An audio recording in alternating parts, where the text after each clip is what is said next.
you're primarily known as being an engineer, and you were doing this certainly at that time. And so I'm sure you were doing some sessions where you were dealing with other producers, correct? Mm-hmm. And so from one person to the next, I mean, obviously it's specific based on their personality, but how do you approach that? Because that's also another thing that everybody's going to be getting into. Learn, like, it's an interesting skill that takes a little while to kind of figure out. So how at least then or even now, how does your approach differ, depending on the producers you're dealing with? Well, there again, that's where that half of the part of what you have to offer, it's that personal part. There again, it goes without saying, you just have to know all the technical stuff without even thinking about Sure. it. Because that's now you can devote, you're not even thinking about that, so it's like you're devoting all your energy to enabling that producer that you're working with so that he can do his best. I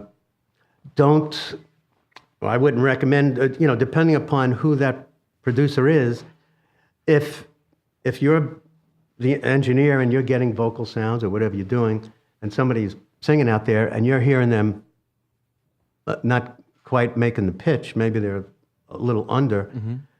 If you find yourself pulling the engineer's coat and telling them, hey, they're a little flat there, you're not doing your gig. Yeah. You're not being present to what you're doing. You don't know what the producer has got in mind. He might be thinking, if I tell who's ever singing out there that he or she is not making all the notes, they might get all frustrated and maybe they don't feel like singing anymore.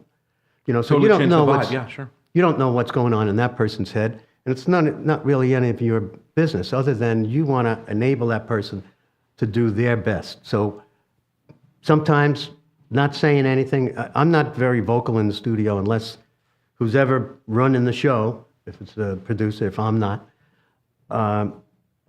unless they ask me, what do I think? What's your opinion? Mm-hmm. Otherwise, I'll lay back and I'll stay focused on what I'm doing. I want to know, am I hearing any distortion? What about was any pops going on? Sure. Or, I'll stay focused on what I'm doing. And so he could stay focused on what he's doing. I think important. You said something really important. I hope everybody caught about just the importance of being present. So many people I think are trying to think about their next move or what they have to do, and as opposed to actually really being in the moment and trying to figure out what that means for each individual thing you're working on. And that's a hugely important thing. And I think that's something that people miss a lot, especially with the anticipation of trying to figure out their way in this crazy audio world we're in. Absolutely. That's the important thing in life. You want to be present for everything because that's the only part of your life that's happening right in front of you. That's the only part. Otherwise, you'll miss it. Tomorrow will come. People get so caught up in that. Tomorrow, that'll be tomorrow. Exactly.